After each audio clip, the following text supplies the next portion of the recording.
Good morning. Good morning, Duda Tari. Richard, I hope I didn't murder your name. And Shama, good morning. Nice to have you. Sharif, again, nice to have you. And Dapo. We're actually waiting, but we can't wait so much because Dapo needs to go anytime soon. That's our guess. So we're going to start right away. We're recording the session anyway, so we can always replay on our YouTube page. Okay, so once again, good morning. I'm very excited to be here. My name is Eniola Defioye, and I am the founder of Tributary Initiative for Learning, the convener, head of organization, powering VETA. VETA is the Vocational Engineering Training Awareness Program. All right, so I welcome every one of you. Settle in, introduce yourselves in the chat room. And we're just going to get right into it. We had to move things around a little because our guest speaker happens to be in transit. And so we don't want to miss out on anything.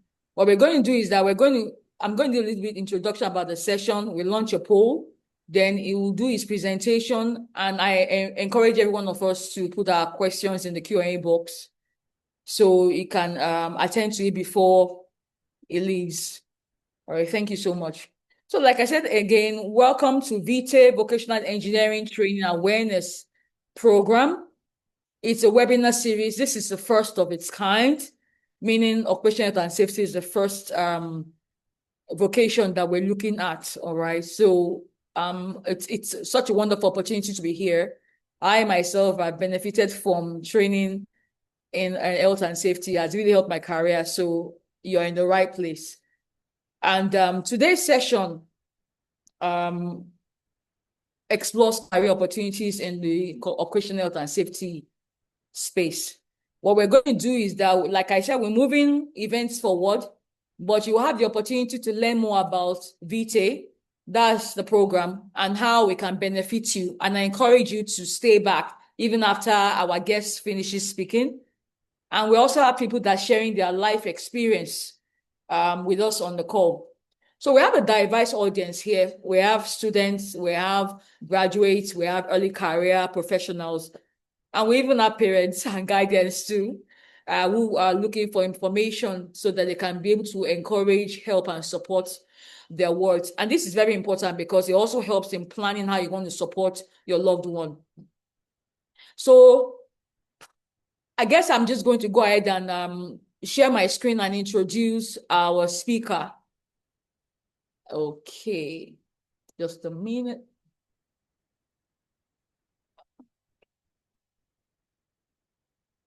Oh, no, this is the wrong slide.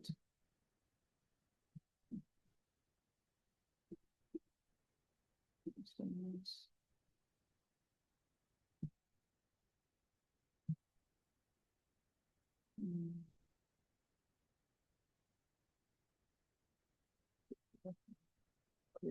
a minute.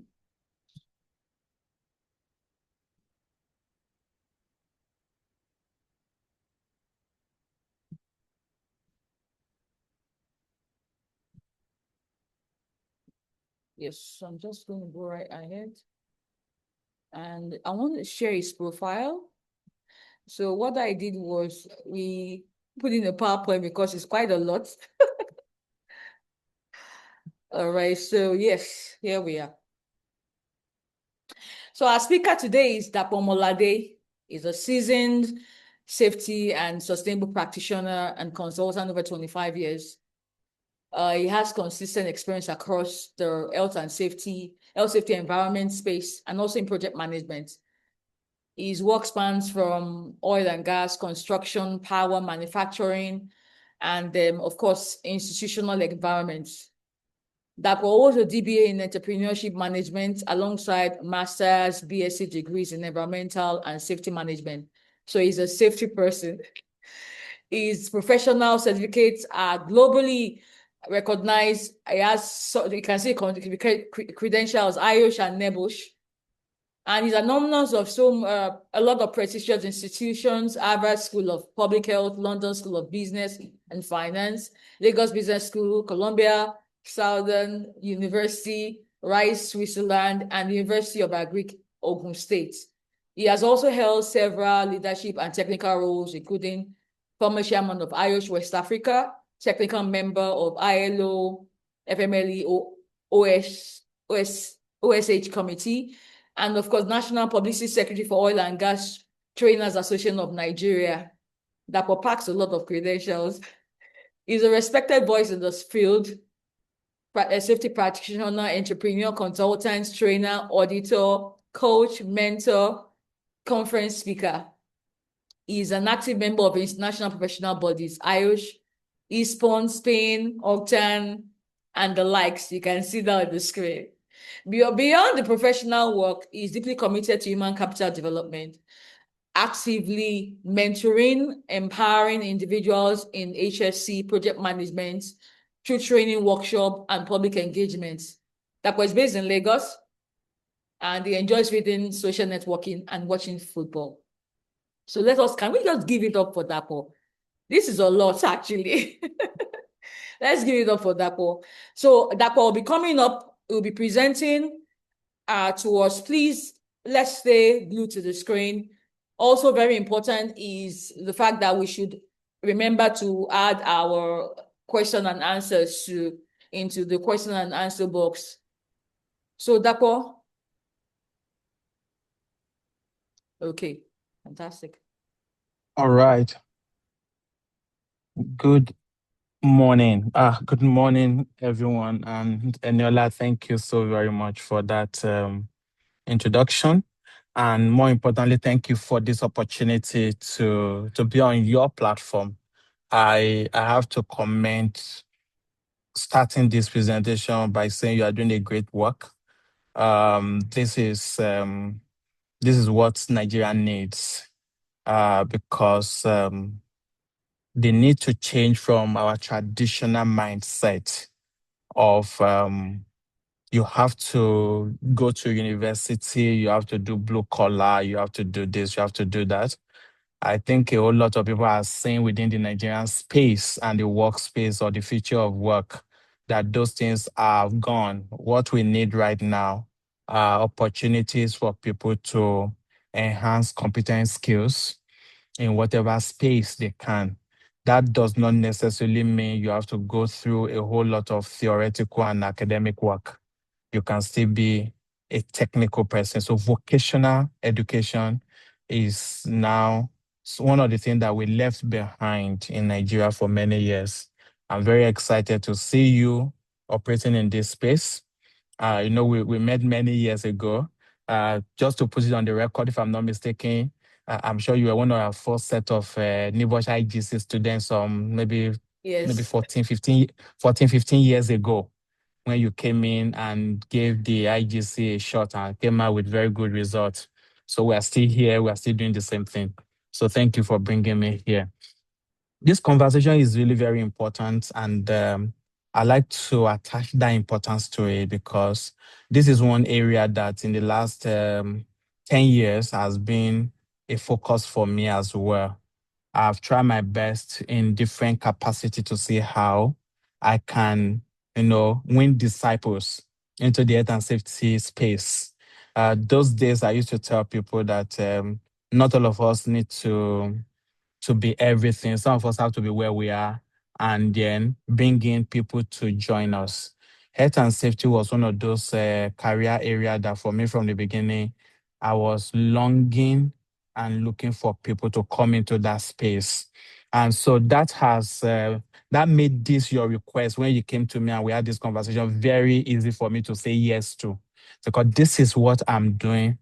As a matter of fact, if I'm very open enough here to say on this call, this is what I want to do as part of the finishing line of my career, to get people to come into this space, to be able to see them, succeed in the space that I have occupied for a little while now. but I still see the potentials that are in it in Nigeria. The potential for health and safety in Nigeria is unimaginable. It's unbelievable. I sit everywhere and I'm just saying it. I'm like, my God, I wish I could just go on the mountain top and be shouting to everybody, please come and be a safety person. Please come and be a safety person, because the opportunities are massive. I'm going to use the next 20, 25 minutes to open up some of this. It's going to be a high level conversation, but one of the things I've tried to do also to have some of my colleagues here who are going to, help me draw this conversation to a very interesting point, who are already here on the call, because these are people that also want to share their own what we will call real life examples of how they have come into this space and what they are doing right now. And maybe, if they don't mind, tell us how promising or how beautiful they think this is, or if it is something they want to get out of by tomorrow. So they'll be coming in as I move on in the presentation. So this topic, as coined by Eniola and his team, is occupational health and safety career pathways. So I'm going to be drawing the pathways to see what are the roads. The easiest way to get to your location is to have the right direction. If you do not have the direction to where you're going, you already lost. And so talking about pathways basically give us an idea of what are the ways we need to follow to achieve the same goal of becoming a professional or a career person in this space. So my objective will be to map out a clear career roadmap, which will leverage mentorship, early stage learning, and of course, helping to identify high growth technical pathways. Now, anybody who is on this call that is just starting out or intends to start out or already in this space can begin to look at to say, okay, maybe I've just started. Maybe there's a longer way that I can actually go. Maybe I'm not even going on the right pathway. I hope this conversation will be able to give us those opportunities to look at those things together as one. So this is the hard truth about HSA career. And it's the hard truth. When I was going through this, as developed for me by one of my colleagues here, I said this is very correct, because where we are in safety today, not only in Nigeria but globally, is a place where we call it the Industry 5.0, where there's a new desire, a new skill, a new orientation, and a new mindset needed for you to become a career person in health and safety and environment. Prior to this time, it's been about compliance. So everything's about do this, do this, do this, do this. And in safety today, we know that compliance is only the beginning. So we call it the floor. The real thing is the ceiling, the top. So when you are at the bottom and all you're trying to look at is don't do this, do this, don't do this, you can only stay at that level. And for me, it's always like the starting point. So we call it the floor of the whole journey. The safety officer title is becoming a dead end for those without a strategy. Why? Because it's not just like I'm a safety officer, so what? The point is, what value are you adding? In the new dispensation that we have in this century, global standards are shifting the way we police and now saying we should facilitate. And I'll be explaining what that means later.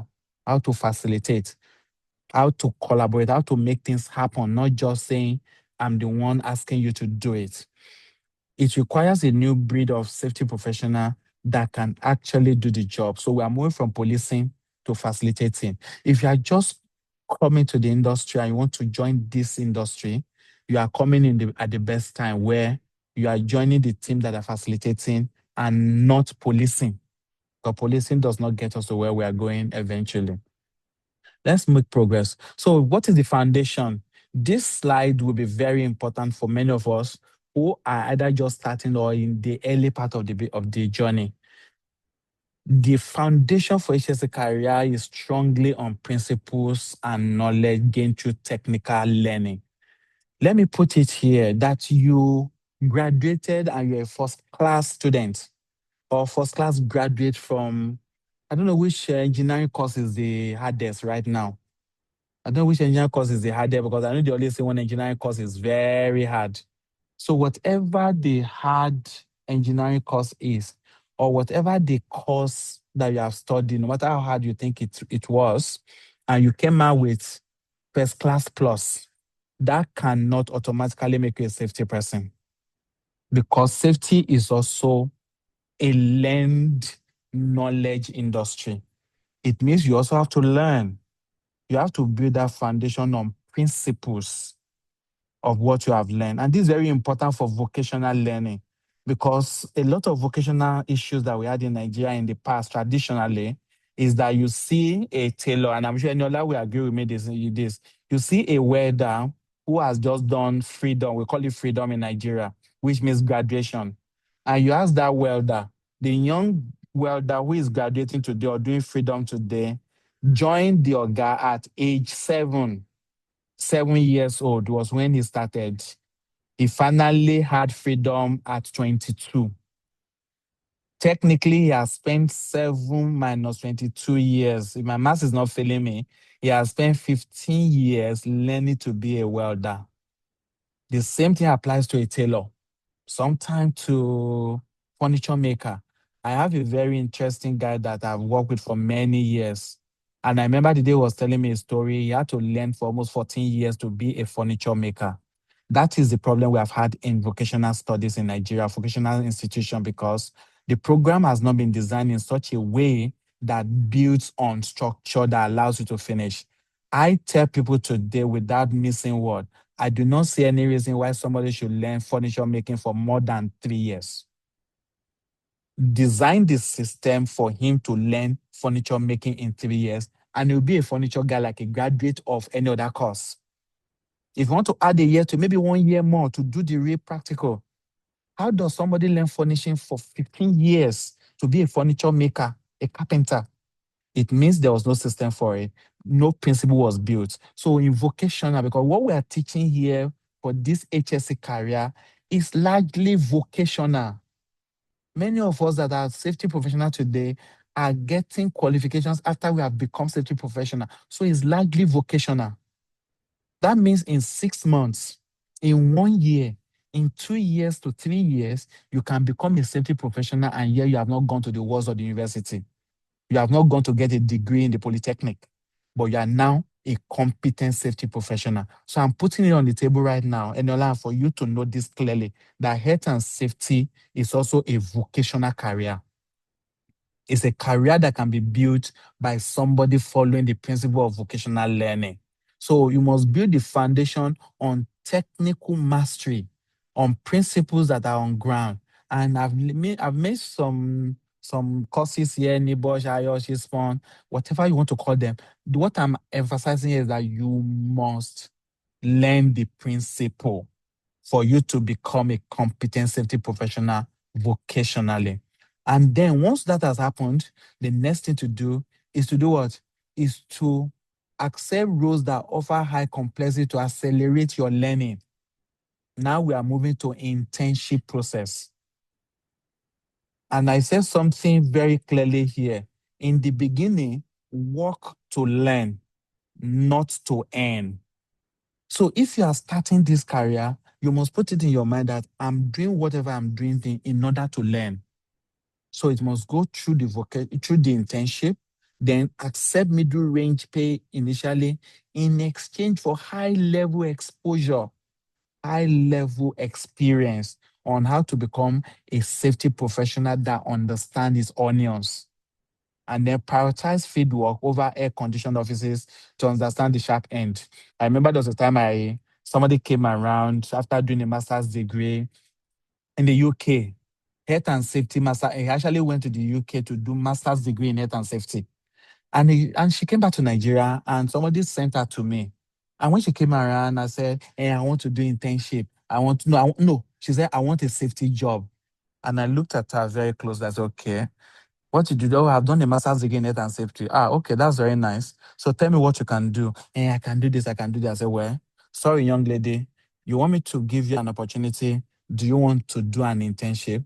Say, "Where? How?" I said, "I'll send you to someone, and you're going to be on that field, and you're going to learn the practical of what you have just gone to spend 1 year to do." And you know the funny thing? I sent her to an OND graduate who has become a grad IOSH, who has become a technical competent safety person, but the person actually had OND. The person did not go beyond OND. So it was the OND graduate that had become a competent safety person that actually taught her how to do safety. Today, she's a safety manager in one of the big companies in Nigeria.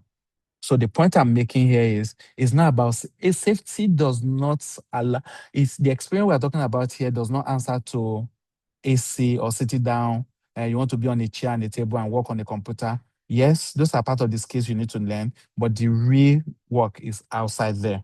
Let me run quickly. I haven't led this audio. So I say, please work to learn, not to earn. The compounding interest on knowledge beats any starting salary that somebody will give you.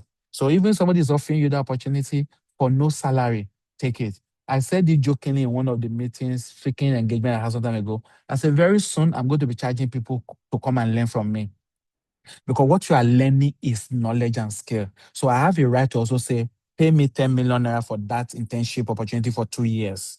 Do you know why? I seen this model work in saner climate. I see it working in serious climate. I see people who position themselves to say, come and work with me as a consultant. This is the amount you have to pay me, and I can teach you everything you need to learn in the next 2 years. And people pay to learn that.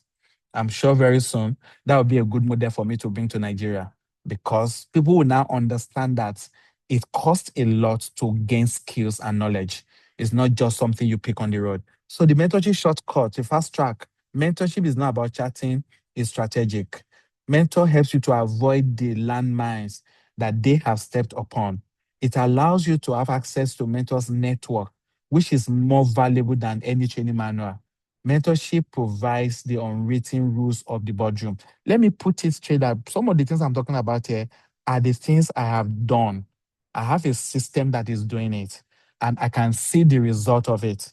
So that when I hear some of my colleagues say they're going to speak later, they'll be able to confirm that to you. These are tested, real life examples that have been done. So we're not importing something from the chat GBT or AI. These are real things that have been done and are sure. So I say it tells you to avoid 10 years of trial and error. So mentorship is the only cheat code to bypass 10 years of trial and error. You don't need 10 years of trial and error as a carpenter who is learning through trial and error. In 2, 3, 4 years, you can become a competent safety professional just because of what you have learned. Mentorship is the way. Let me go through this pathway quickly, about 7 of them. Pathway number 1, occupational safety.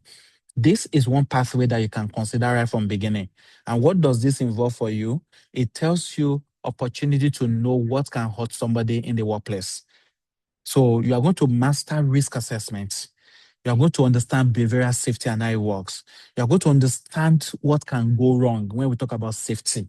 And then you'll be able to manage risk in very high risk environment, construction, oil and gas, energy. So you can decide, say, okay, I need a mentor. I just want somebody who is in that space of operational safety that can take me through all that I need to know. That's pathway 1. Pathway 2, industrial hygiene.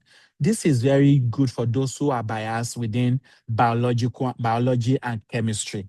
If you are very biased in that area, microbiology and all of that, you can easily move to industrial hygiene.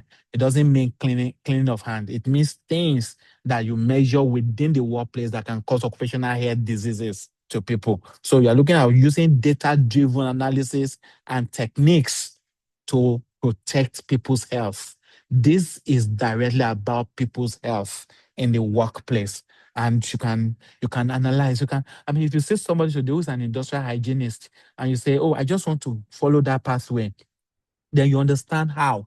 The person will teach you how to get the data, use the data, and manage those data to predict and to prevent diseases and ill health to workers. Very fantastic. Let me put it here, guys.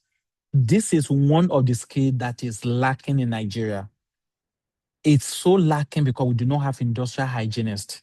If you look at Nigeria as a whole country, I'm not sure we can count 100 hygienists that are in Nigeria. So when you're looking for them, you are looking for them all over the world. I have a friend now in Nigeria. She's leading and pioneering everything about industrial hygiene in Nigeria.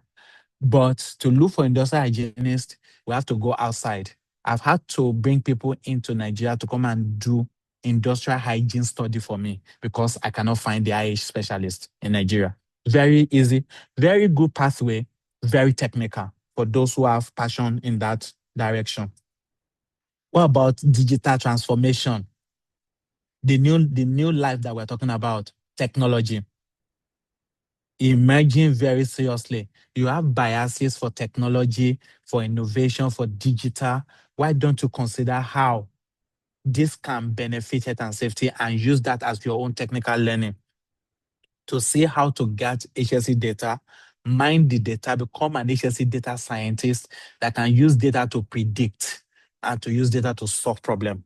That is a pathway for anyone who is interested in that direction, you know, and it could be based on your original study or what you have passion for. You are a digital person, you are a tech guru, you like techs. This may just be something to add to that tech and make it a pathway for you. I will say AI will never replace safety manager, but safety manager who use AI will replace those who don't. So it's a pathway for you. Number 4, safety technologist. Who are these people? They are the ones that focus on design and maintenance of safety critical systems. They integrate safety into R&D and engineering phases.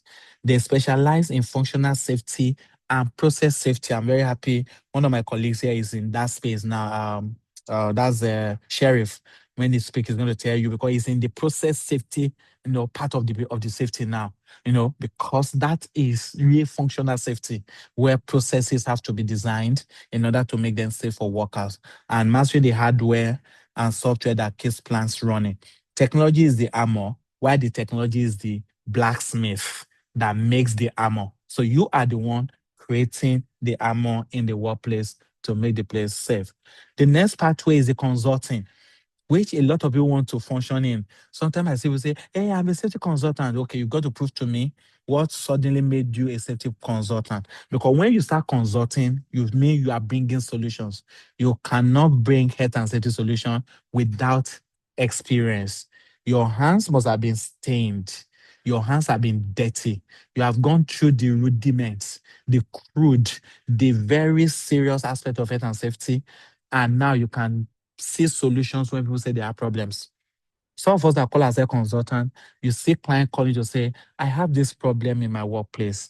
We are just seeing accidents, but I've done everything I need to do. I do not still understand why this accident is happening. You can't give that solution if you have not tested it. So it's a pathway usually that most people come into when they have had their hands stained and very, very dirty. Transition from in-house to independent expert, solving high-level problems for multiple organizations, the art of audit, finding gaps that others have missed. There are times I travel from one location to the other, and the meeting I've gone for is just 1 hour meeting. And then I could have crossed so many waters just to come. Please come help us see this and tell us what you think the problem is. So you travel for 24 hours just to go and give a solution in 30 minutes. Of course, they will pay for it. But the point is, if you do not know the solution, nobody calls you. So you can't call yourself a consultant if you do not have it. And that's a pathway with most people. Eventually, if you follow any of the technology, digital, safety, you can end up being a consultant in that field. Just like you have consultant in medicine. You see consultant gynecologist, consultant obstetrician, consultant oncologist. That is exactly what we have in health and safety as well. You can be a consultant and build a brand as a thought leader in this space. So as a consultant, you are not paid for your perspective, not just, they are paid for their perspective, not just the presence that they do. So 30 minutes discussion with you could mean 1 year's salary for somebody because I've come with my knowledge to tell them what it is. That's a perspective. The sixth one is always like the easy for everyone to think about. They say training, training, training. That can be an easy way to go because you can train what you know. So you can become a safety trainer.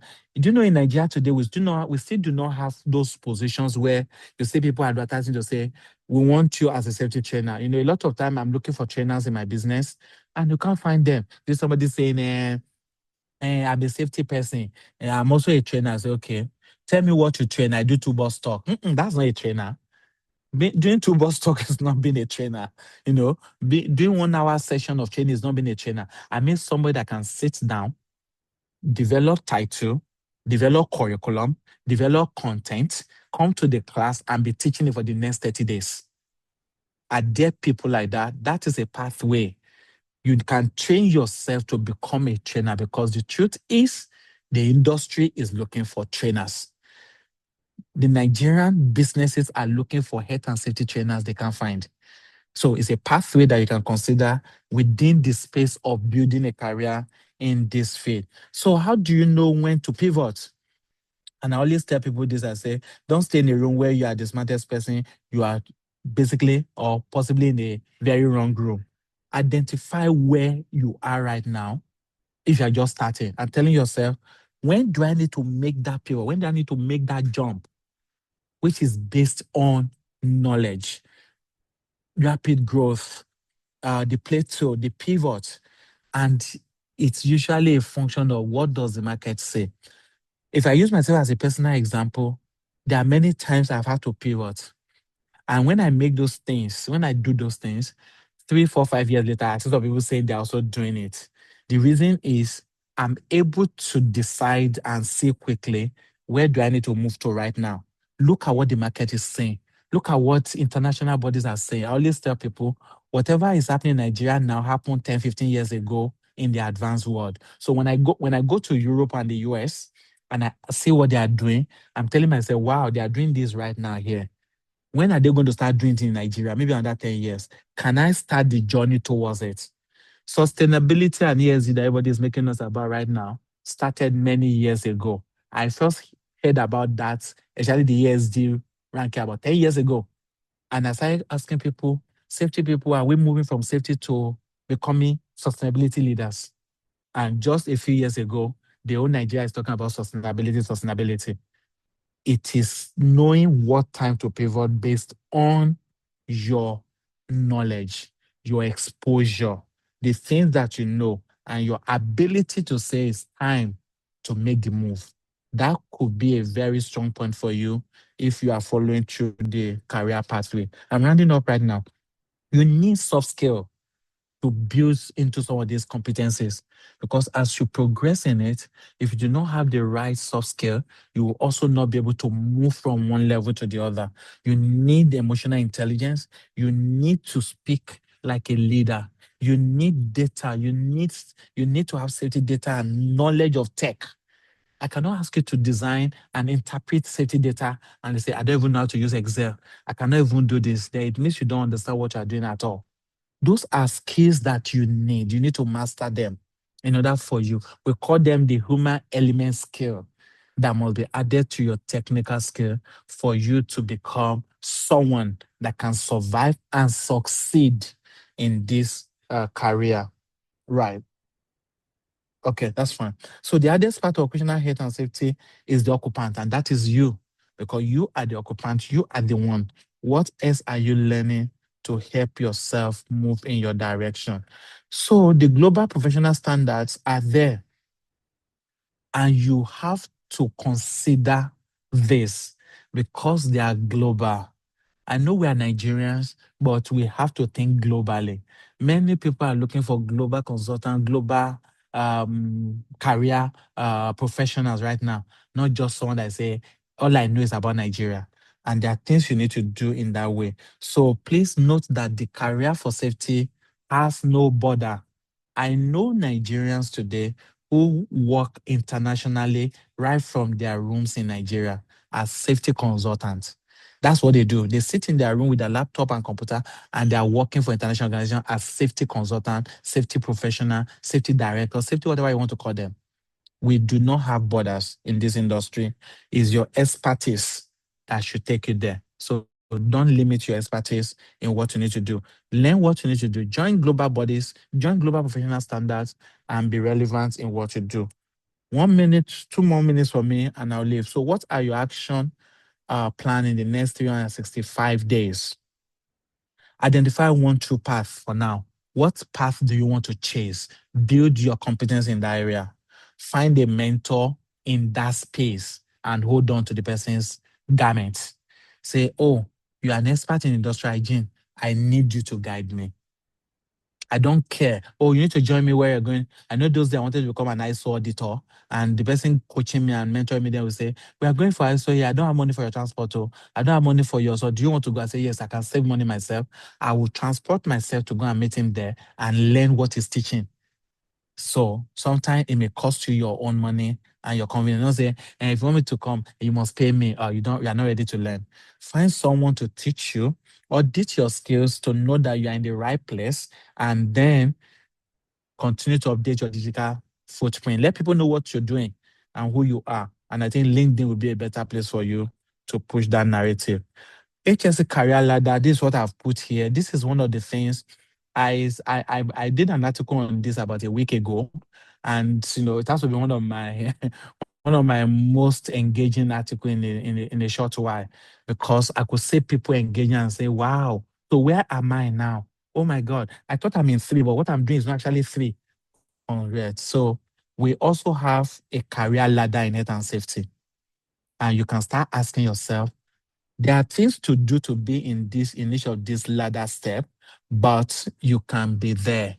You can get there if you know what to do. There'll be more communications on this one. What kind of qualification do I need to get? What kind of professional body do I need to join as I move from one level to the other?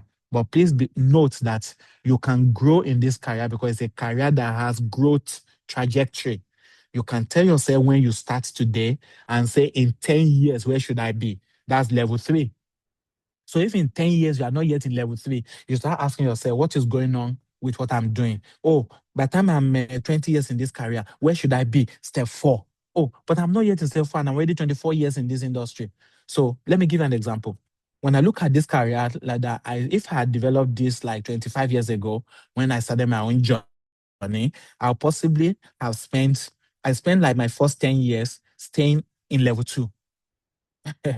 As I moved into my level 3, after I like, why am I still here? I know so much, but there were things I was supposed to do that I didn't do. Because I didn't do them, I could not move in my journey. This will be very useful to you to measure yourself and benchmark if you are in the journey. So thank you very much. So I've got examples here of people who are here. Some of my colleagues are here, and I'll give them, before I conclude, I'll give them like 1 or 2 minutes, maybe 2 minutes. That will give us about 6, 7 minutes. That's fine. 2 minutes for those that can speak. I don't know who among them are able to speak now. Mitota, are you able to speak? Or Zainab is in the meeting, but she may speak later.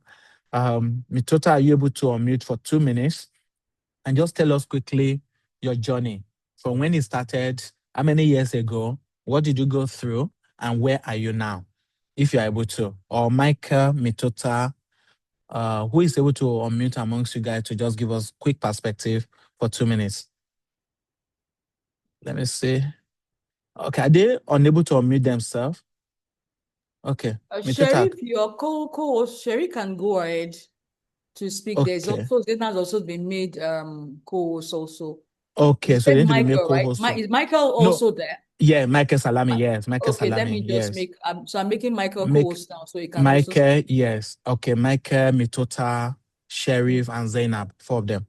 So, Okay. okay, Michael, Michael is unmuted now. Michael, do you want Okay. to speak? Michael Salami. Yes, good morning. Yeah, good morning, Michael. How are you? Good morning, sir. Good morning, Dawson. Yeah, morning. Salami Michael. My HSC journey, I'm still on that level 1. I'm still on level 1. That's good.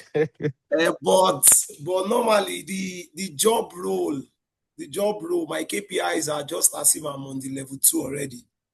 Because Okay. what is expected of me is like I'm supposed to be doing things of somebody in the level 2, but I'm in level 1.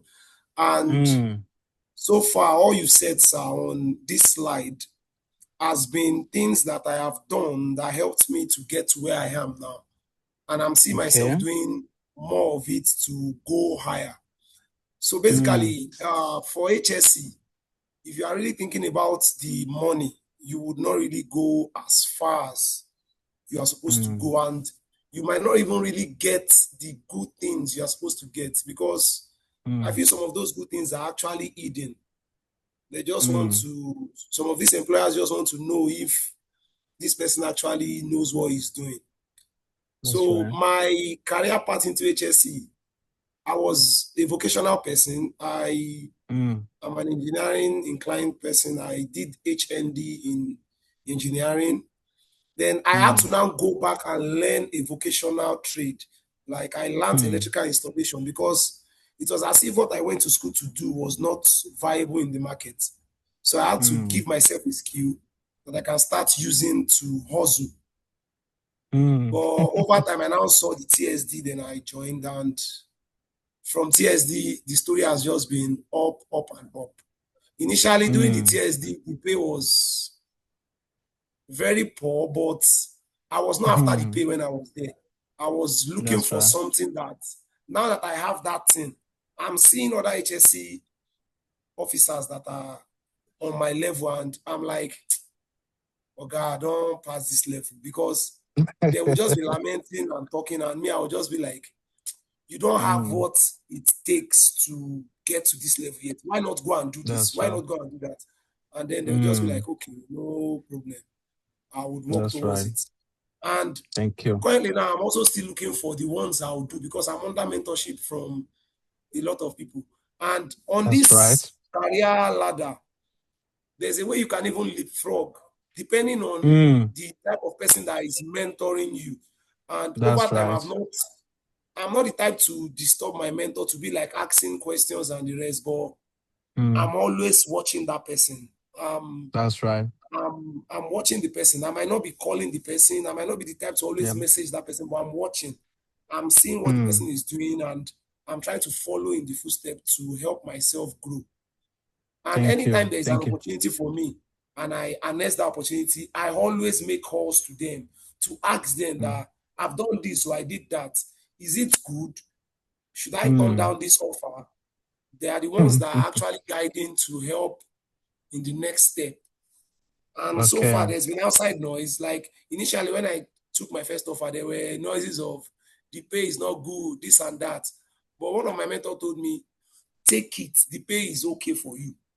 Go. And then Mm, I did it. Then when I saw that the place was becoming uncomfortable, I needed to move. I had to just mm, move, and move. I'm in Yeah. another place. I won't. The way No I need. see No. it, Yeah. there is no for me. I don't see it like a better place. I just see it like another learning environment for me because I know Opportunity for you. Yeah. the sky is just the starting point for me. Thank you so much, Michael. Thank you so very much. All right. Thank you. TSD, that's technical skill development training, 6-month training that we do in our business. All right, Mitota. Mitota, please go. Okay. Thank you, Dabson. Good morning, everyone. Morning. Just to build on what Salami has already said, fortunately, I happen to be among the first cohort of the technical skill development training that was hosted by Mm, iBridge at that time. That was 2021. Yeah, yeah. after NYSC, by the way, I studied industrial safety, but this is Nigeria. When after school, if you are wise, you have to go and educate yourself. So what that meant was when I finished my HND, I had to sit down and evaluate everything I was taught in school, and I knew that it wasn't going to be that relevant in the job market. So what that meant Mm, was that I needed to push further. So mm, when we came into the TSD program, I remember, and I think I've said that to Dapsim before, that I remember he made a statement. He said he doesn't believe in 10 years experience, 20 years experience before you can get some offer. That he mm. believes that somebody that is well cultured or that is well mentored and trained can achieve and compete with somebody that has 10 years experience, even if he has 3 to 5 years experience on that Absolutely. job. Because Yeah, he made that statement. He said, because most of the things we call 10 years, 20 years, sometimes if care is not taken, it's just 1 year repeated 10 times. that's right. So Yeah. that statement stuck with us during the TSD. And he told us that this 6 months training, which was very rigorous because we were the pilot cohort, meaning that Yeah. they were using us to do trial and error, modifying the program for the next cohort. So it was very intense. The curriculum was robust. So he said after these 6 months, we should be able to compete with somebody with 2 years, and then in another 2, 3 years time, we should be able to compete with people with 5 to 10 years experience. And that was what he said. And after the training, the field work and everything, by default, there were jobs I could no longer apply for, not necessarily because I met the Yeah. requirements. Once I read the requirements, I was like, no, this is not for me. Because it was more like scales are falling off my eyes. Rather than doing trial and error and say, let me just take this one, we'll look for another one next time. You just know that this one, Yeah. if I stay here, it will make me to, stall. So with that, years goes by. This is 5 years now. I've changed jobs like 3 times, not necessarily because the jobs were bad, but because I needed to move. And I am in a telecom space now, and all thanks to mentorship. Right? So that's the summary of the journey, so that others can also Thank you so speak. much, Mitota. Thank you so much for that. And I love what you said there, because I always make that statement and I tell people that where I got to in 10 years, I also said it when I was looking at the career right now, that where I was in 10 years of my own journey when I started would have been where I should have gotten to in 3, 4 years, but because I had nobody in front of me to mentor me. So I did all manner of things and I found myself even retrogressing instead of progressing. So I make it a point of duty right now that when I see people, I tell them, you cannot be in this place that I was for 10 years. What I did in 10 years, I want you to do it in 3 years. Let's go. And thank you, Mitota, for calling that, and even Mike. I don't know if Sheriff is able to speak. Sheriff, are you able to speak? So you can unmute. Have All you right. been Good Sheriff? morning, everyone. Oh, good, Sheriff. Thank you. Good morning, Sheriff. Yeah, you take the last 2 minutes. I don't think now we'll be able to speak. Okay. So, Okay. So based on what Mitotal has said, I'm going to build on what Mitotal and the other guy said. So Micah, one yeah. thing, yeah, Michael said. So one thing is that 10 years experience and 20, whether it's 10 years or 20 years, sometimes it Mm, depends on what you've handled.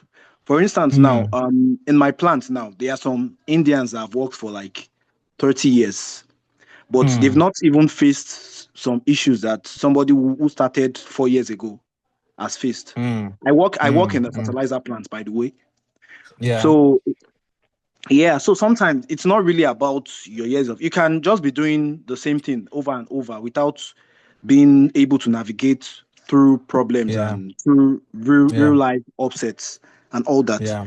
So, yeah. And again, I would for me, my safety journey started way before hybrid. Not that I was practicing, Mm, but I started some courses before I even joined hybrid. I started mm, my GHSC 2020, and then but hybrid was like the yeah. first place where I gained my experience, my real life experience. And Mm, then, and to be honest, the TSD program is worth 5 years of experience for me. mm, The plethora of information I was exposed to during TSD, it's what somebody who has practiced for 5 years would mm. have been exposed to. To be honest, because Yeah. it was to the extent that when I joined my company after the workplace where I currently work now, after TSD, it was, I don't know, it was quite evident. Some people were like, is that not their hybrid guy? Because I only told somebody that I worked in hybrid, and other guys would be like, this guy is still there in body, oh." like like Yeah. the level of compliance and every other Mm, thing, and the level of the fact that you want things to start working almost immediately, and that's right. so it's really one opportunity I would appreciate for the rest of my life. It's really Thank you. one very big opportunity I would appreciate for the rest of my life. Thank Okay, you. and then another thing I would like to talk about is the fact that safety is also is it's whether we like it or not, it's a vocational profession because Absolutely. Yeah. absolutely, because you can't just to me some certain people would sit down within the confines of their office and they will start dictating the shots without going to the field and Mm, without seeing how things should be done in around the proper way. And it's just funny when some people who are maybe they are safety directors, mm. whatever, but they will just and they don't know what is actually Happening. what it actually Mm, means to be in the mm, field. mm. It's just it's That's just right. it's just what. Because, for example, it's even our chief of safety, James Adenuga, that keeps mentioning the fact that nobody should be doing risk assessment within their office. So it doesn't. You can't just sit down within one computer and start No doing way. your FTA or whatever model you want to use. Yeah. Mm-mm. Yeah. So You have to it's get your actually fingers dirty. You have to be yes, there. yes. Yeah. It Yeah. has to be done. It has to be done Yeah. because you really cannot spot those defects and Yeah. when things will go wrong. Yeah, Thank so you. it's very good. And then Thank okay, on the final note, and I believe Yeah. I thought one. Okay, you talked about the fact that AI will not replace safety managers, Yeah. but safety managers Yeah. using AI would replace the ones that don't. It's actually Mm. very true. Because whether we like it Mm. or not, AI is has come to stay. Whether we like it Mm. or not, it has come to stay. It will help us it will help us in discharging our duties easily and That's right. effectively. So Thank you I so think we much. should move with the tide. Thank you very much. Thank you so much, Sharif. Unfortunately, the lonely lady in our midst is just started another meeting now. That's Zainab, so she's not able to give her own perspective. But I'll be rounding up now in conclusion and let you know that the successful safety career is built on mastery. And let me take that from what Sheriff also said. For your information, I didn't even have any conversation with these three guys. I just told them, come and speak here on this call today. I just sent them the invite. So, yeah, guys, come around because we are colleagues right now in the field there. And many times I reach out to them to say, hey, guys, I have a problem. I need solution to this. Please support me. Join me in this discussion because we are colleagues right now. It doesn't matter if they started yesterday or 4 years ago. The point is there's mastery of what they have learned. When I said a safety is a vocational study, I know what I mean. And I'm hoping that very soon in Nigeria, I'll be able to really set up a proper vocation. Our own experience in hybrid and dome with 6 months already showed me that I can produce competent safety people in Nigeria within 1 year who will be competing with those that have 5 years experience because it has a system from phase one, phase two, phase three to what you have to do practical and eventually it shows. So it is about mastery. It's not just a paycheck. Don't come here because you want to come and earn salary. And I hear all of them say, Michael said that already. It's not about how much you want to come and earn, but let me tell you something because they didn't mention that to you now in this conversation. When you have learned your mastery, you command the same benefit as other discipline. And you can take that to the bank. You'll be competing with what your banker at your level is earning. At the starting point, it may not matter. But when you have earned your mastery, you will be earning and at the comfortable level compared to any. As a matter of fact, I did a research not too long ago comparing salaries of safety people to other disciplines in the US and Europe and other parts of the world. And it's the same. So when I see a safety director in the company is earning what a medical director of the same year of experience is earning. So you are not going to earn less, but starting, you need to work to learn. When you have learned, then we can now start talking about your pay. So it's not about paycheck. Learn, find a mentor, choose your pathway and the specialization you want to be, and then you can lead the future of safety, not only in Nigeria, but globally. My final pitch to you guys, the world is waiting for leaders and safety leaders, I mean, not just people who are practicing. So you've got to start up now and telling yourself your journey is taking you to becoming a safety leader. That's where you are getting to. And when you get there, nobody can stop you. Nobody can doubt your strength and your mastery because you have earned it. And we all need to earn it. Thank you very much. And God bless you all. I hand over to Eniola now and see if there are questions for me before I jump on my next move. Thank you very much. Wow, wow, wow.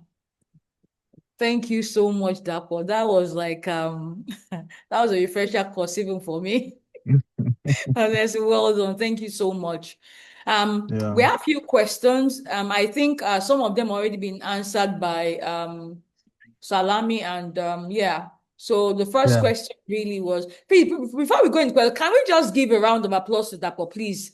Those are our participants. Please let us recognize this is so this is a lot he has unpacked, and I know that he tried as much as possible to collapse so much information, because the more you were talking, I was having a lot of questions in my head that we'll find a way to answer all those questions, because like you said, this is very important and timely. We have a lot of people Yeah. in accidental careers. We have a lot of people in accidental careers, and whenever I'm engaging young people, even people that are just probably in the entry level career, or that are probably young professionals, you find a lot of them are there because I mean, I've started this job, I might just stay the course, all right. But it takes more for you to actually stay within the career path and go in that space. And also that, like you said, the only way you can give value is when you're invested in something. All That's right, right. when you're invested in That's right. something. So thank you so Yeah. much. Yes, Yeah. I think there was a question for Salami. Salami has answered that. Yeah. It was okay. The question now, what can be done to progress in the career ladder? I think you explained that already, except there's additional information you want to give. Oh, someone mentioned, where I didn't answer that. What are the skills? You mentioned soft skills. What are the soft skills you are referring to succeed? There's some critical Yeah. soft skills that you need to have to succeed in Yeah. this space. What is it, please share? All right. Thank you very much. So I think if you take the tech skills out, because tech skills are very important, you need the tech skills. You need to be computer literate. You need to be in the digital world. You cannot be a dinosaur at this time. So you need those digital skills. But more importantly, you need to build communication skill. You need communication skill. Health and safety is large on communication. You need to know what to say, how to say it, and when to say it. You need skill in the area of what do you call it, time management, and how to manage people. Because health and safety eventually we are like a function within the HR sometimes, because we deal with people. So dealing with people means you must have emotional intelligence. You must understand people and know what to say. You need skill. And if you go to other characteristics, there was an article I read not too long ago, and they were talking about the attitude of a safety professional. So that means there are also attitudes today that you must have as a safety professional. You must be inquisitive. You must be ready to learn. You must be ready to ask questions. No assumption, just ask and get an answer. And if I will add to all this skill, I think you need the people skill. Everything called people skill, because you need to make people work safely. And that means you must understand how to manage people, the psychology of people, the way people behave, why people do what they do. If you don't have those skills, then you are not going to succeed. Or at worst case, you may remain as a practitioner all your life without being a leader in that field. Thank you very much. Thank you very much. I'm sure you're about to move anytime soon. So Yeah. let me just take one. Someone was saying that, okay, I'll take this too. Someone wants to know if you can be his mentor.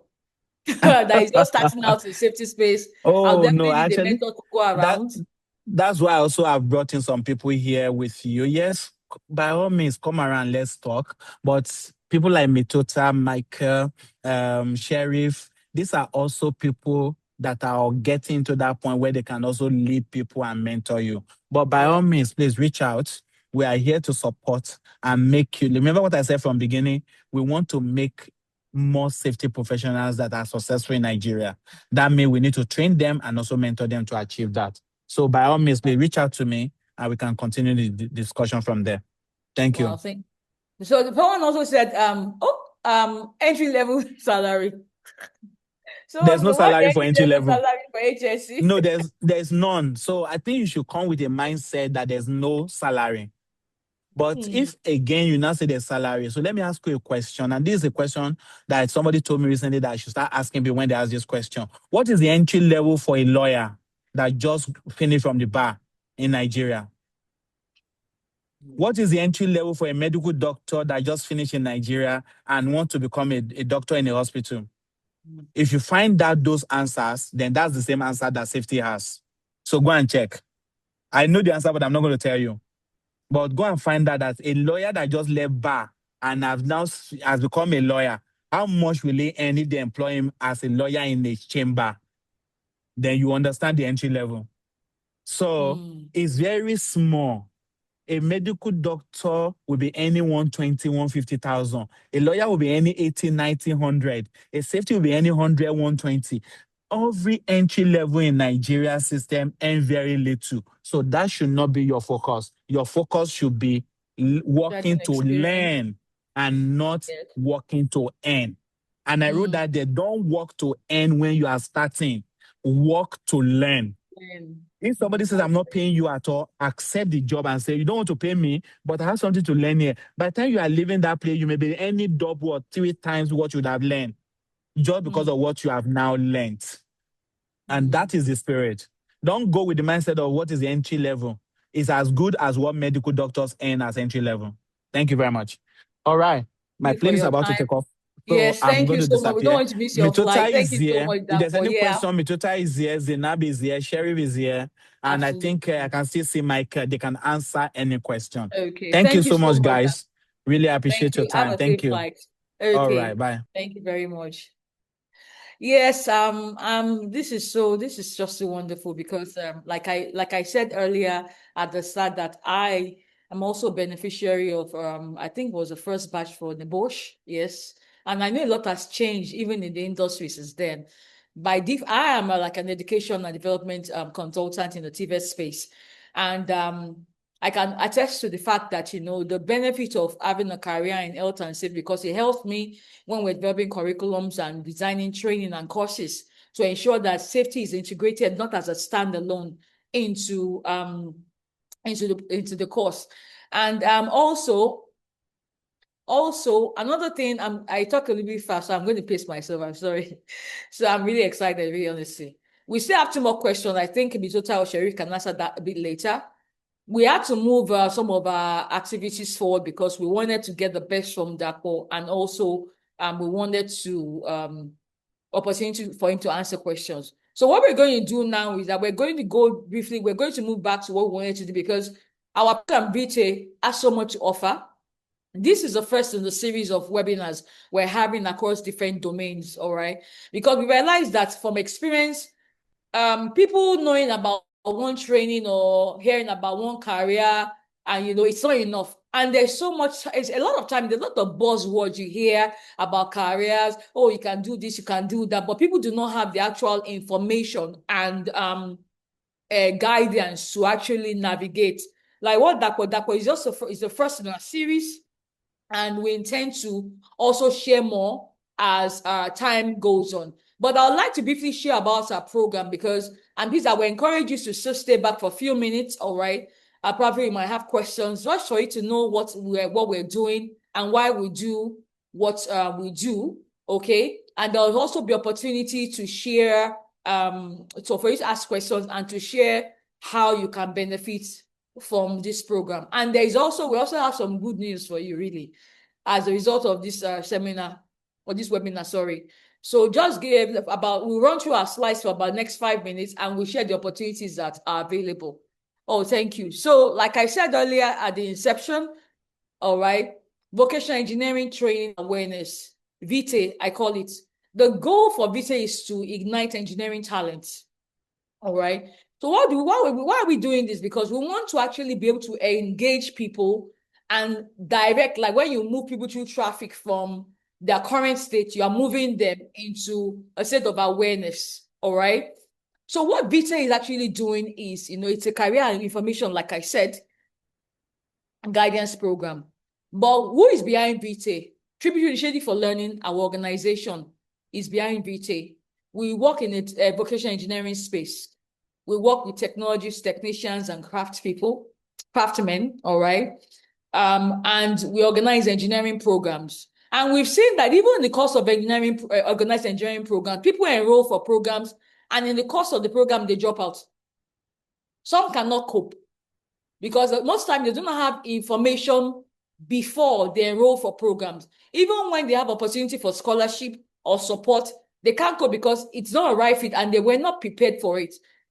We as a nonprofit, we operate as a nonprofit, but our vision, we are very ambitious as a people because we want to actually change the landscape of engineering programs in Nigeria. We want to make sure that the programs that are being rolled out by institutions, all right, are a match to industry need.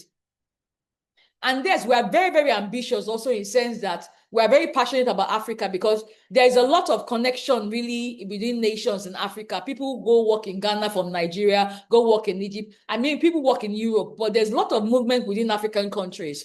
And so it's very important that at the end of the day, there's an industrialization for Africa. And how that can happen is when you have a well-skilled workforce to deliver, definite competencies at work. We're very, very big on collaboration because we don't know it all. We work with industry like one of the people we work with is Hybrid and Dome in terms of bringing opportunities for training, bringing opportunity for mentorship and the likes. So we're quite clear. We are Pan-African. We're also very much interested in other countries are doing, but we know let's start from home first, then we move abroad. All right. Like I said, VETA is a career guidance and information program. It's designed to provide information and direction to help you explore, to understand, to prepare for technical vocational engineering career. Note, vocational engineering career. That's our forte, our focus. We also help you to develop a career readiness mindset, like from what you just listened to that was presentation, grounded in self-awareness, skills exploration, and also decision-making. This is very, very critical and important. Our focus area in VETA really is very important to stress this, all right? We're very interested in the engineering space. But our focus rests on the technician, the technologists, and craftsmen. These are the foot soldiers in industries. All right. The engineer is our secondary target in sense of, when I mean our secondary beneficiary. The engineers are mostly design, supervisory, research and development. But when you talk about people that are really into hands-on, we're talking about the engineers, the technologists, the technicians, and the craftspeople. What problem is VETA solving? There's limited access to career guidance in engineering, so that's obvious. And even Mr. Lakwa attested to that. There's a weak connection between vocational institution and industry, meaning where content, expertise translated to curriculum. For example, we're working with Hybrid HSC, all right? Private, we're working with institutions that also include HSC into their programs. This information is raw data from industry, so it's very relevant. There's also a negative perception about vocational education programs, which we address. A lot of people think of it as one of the last resort. If you have jammed so many times and you don't have anything, just go and do one vocational education program. But needless to say, that most of the time, industries are in real big need of vocational engineers, meaning either you're a technologist, either a technician, or you're a craftsman. All right. There's also poor career decision because we have a lot of accidental careers and we're trying to encourage people not to fall into that category. When we have webinars like this is the first of a series, all right, when we have webinars like this, we can inform you about career opportunity, career pathways, how you access these careers and the likes. There's also, the shortage in terms of manpower is affecting industrial growth. We believe that when we provide guidance and information, we are able to help people, to direct people to certain career space. We direct them to certain institution where they can get training. We match them with mentors that can guide them to short the trial and error years they would have normally undertaken. What does VETA offer? Like I said, awareness information. And we also offer assessment, predisposition tests. A lot of people do not know what they are predisposed to, their talent, their skills, and maybe their gaps in like soft skills, some of the gaps that needs to be closed. We offer this test to people, all right? We offer this test so that you can at least have a clarity about what skills you have and those ones that you do not have. We also provide access to opportunities.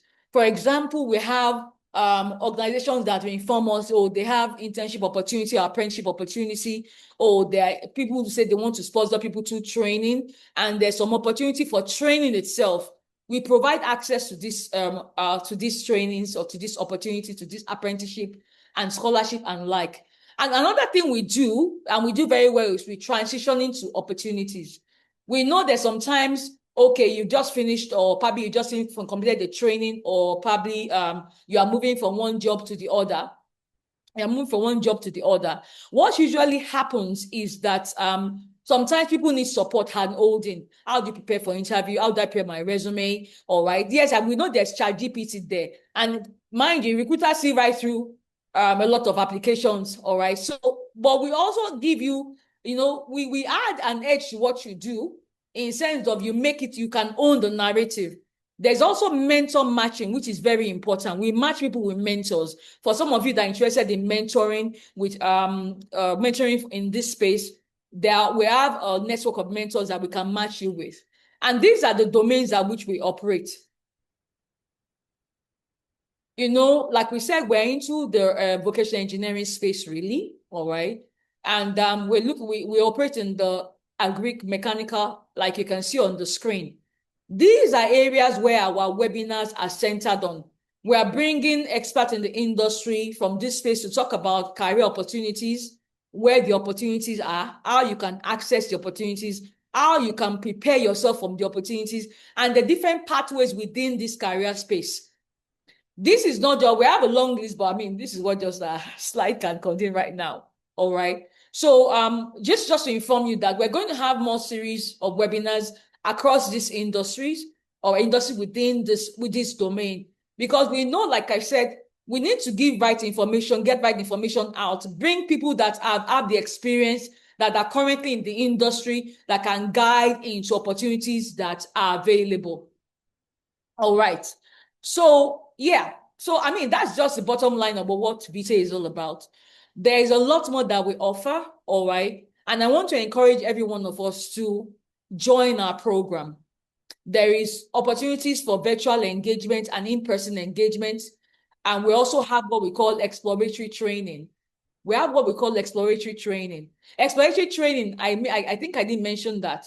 When we're exposing people to industrial technology, we organize facility visits. We also organize exploratory training across these domains between 4 to 12 weeks. Why do we do this? We're exposing you to opportunities, all right? You are getting hands-on experience. This is beyond, so this is going the extra mile beyond the fact that, I listened to a webinar, they told me about this, but now you get to experience it. And from experience in the field, we realize that when people are engaged in a particular thing, they engage in a particular activity, it sticks. It's a step forward for you to know, okay, I think I like what this is all about. I think this is what is meant. This is a good match for me, all right? And I definitely want to, I will be very, very interested in going forward into this career path. So I encourage you to join our program and enroll with us, all right? We share information from time to time. The link to register is already in the chat group, all right? And we have a large network of mentors. And like I mentioned earlier, our focus is the engineering space. We need to industrialize Nigeria, Africa. We need to build the talent pool, local talent pool for this nation, for this continent. It's very important for us to be able to achieve our goal, all right? And yes, last but not the least, like I mentioned earlier, one of the things we do is to expose opportunities to training. As a result of this webinar, we want to encourage more people I see there's so many chats. We want to encourage people into this career path. So, Tributary Initiative for Learning, in collaboration with Dome and IB Group, we decide to offer complimentary training that is discounted to everyone on this call. All right. This normally goes for about almost between $500,000 to 600K. But we have our partner, which is Hybrid Group and Dome, to offer a 5-day special package for participants. All right. You are interested in this, please go to the link, all right, and join us. We'll send all the information regarding this to your emails. We initially sent all this information through emails, and once you come on our contact list, as we're getting information, health and safety, industrial, manufacturing, engineering services, all right, solutions, agri, we have a lot of opportunities that have been shared with us, and they are discounted. So please, it's important that you avail yourself this opportunity. All right. Very important that you avail yourself this opportunity. And just also inform your friends, people that you know that are also considering this part. And I think I need to say that we've checked from that pastor, that was team. Some of them already had engineering background before they even came into the space. And so even now, going to a career in health and safety is also, it's so relevant because now they go safety in either manufacturing, chemical, or, whatever, oil and gas. Their prior exposure does a lot of good in terms of application in the field that they are in. So we've shared the link in the chat group. You can join us. We'll share more information on this training. All right. Thank you so much. And we're wrapping up now. All right. We're wrapping up now. I don't know if we have any questions. I think Mr.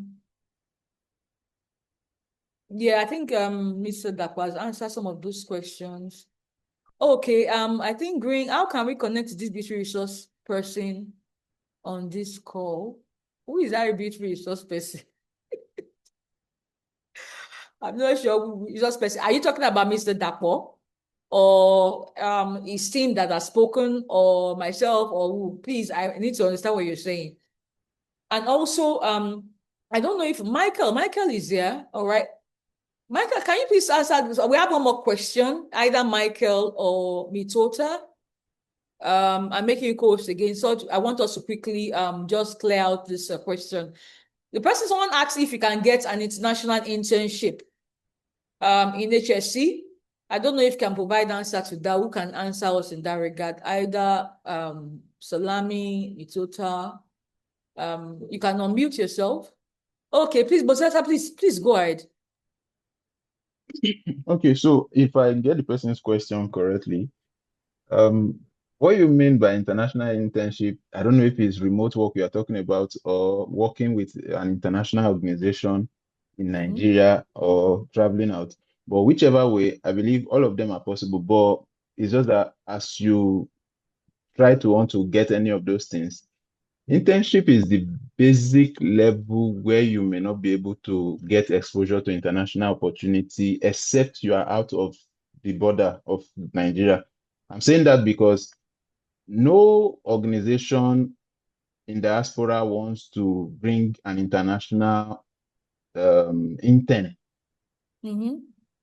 to their system, minding the complexity of the legal and the labor restrictions and all those stuff. So they may want to bring an experienced professional with respect to international opportunity. But if you talk about getting an internship with international organization, which is very possible. I was an intern with SLB, which is previously known as Schlumberger when I was in school. I did internship for 1 year with Schlumberger. So that's an international company in Nigeria where I did my internship. So you could get internship with Shell, you could get internship with Chevron.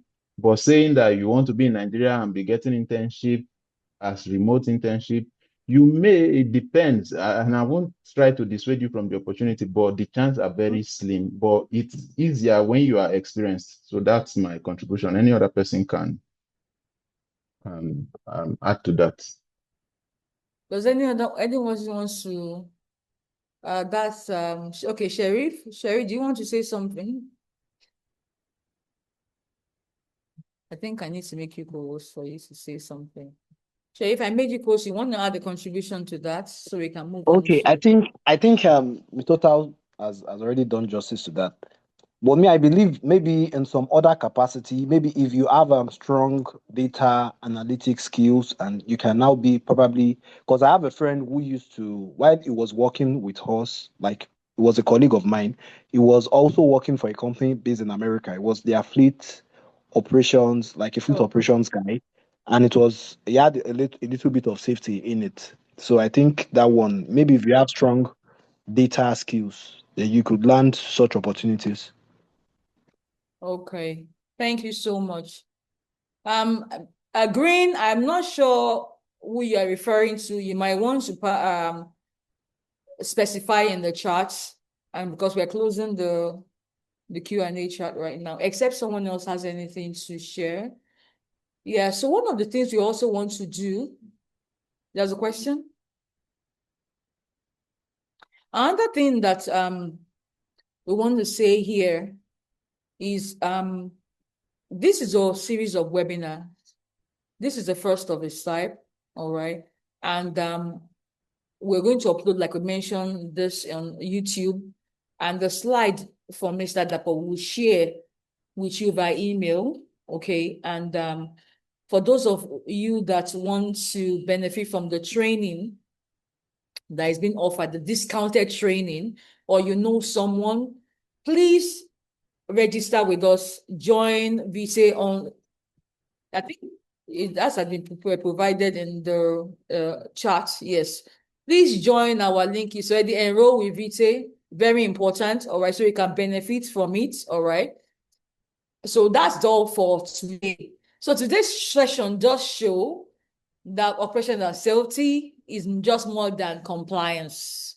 It's a profession that is dedicated to protecting lives and businesses and the environment. And we hope this session has helped you gain certain clarity, understand career opportunities within the space and available field there. We want to say a big thank you to you all, to Hybrid Group and Dome, and to the professionals sharing their experience, and of course, the audience, because without you, we won't be here. So thank you so much for your time, and have a lovely rest of the day. Thank you.